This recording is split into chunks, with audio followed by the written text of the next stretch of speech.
La parole est à Monsieur Henri Alfandari pour le groupe Horizon et Indépendants.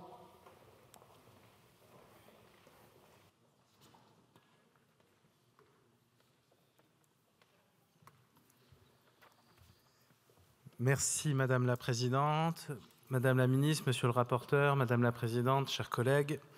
La présente proposition de loi vise à pérenniser l'expérimentation votée en 2018, visant à introduire la possibilité d'épandre par drone des produits phytopharmaceutiques et de biocontrôle lorsque cette pulvérisation présente des avantages manifestes pour la santé humaine et l'environnement par rapport aux applications terrestres.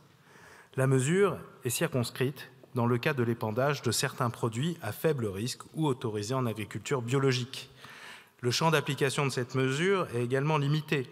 Il s'agira de permettre ces traitements, dans un premier temps, seulement pour ce qui concerne les surfaces agricoles présentant une pente supérieure ou égale à 30%, ce qui concerne essentiellement certains vignobles d'Alsace ou de la vallée du Rhône, des bananeraies et certains vergers, accueillant principalement des pommiers.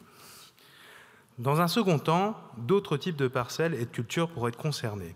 D'abord, dans le cadre d'essais d'une durée maximale de 3 ans, puis après évaluation des résultats de ces essais par l'ANSES, de manière permanente dans le cas où cela est pertinent.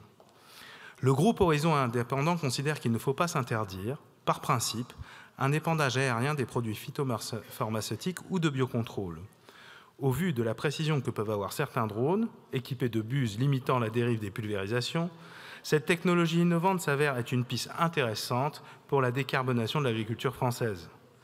Cela pourrait présenter des avantages tant de praticité pour le travail agricole que sur le plan sanitaire pour limiter l'exposition des opérateurs aux produits. Une méthodologie et un guide des bonnes pratiques devront cependant être établis pour assurer les meilleures conditions d'utilisation de cette technologie et de maximiser ainsi les gains en termes d'efficacité des traitements, notamment en termes de diminution ou de maîtrise des quantités de produits utilisés. Le groupe Horizon et Indépendant défendra cette proposition et votera en faveur de la présente loi. Je vous remercie.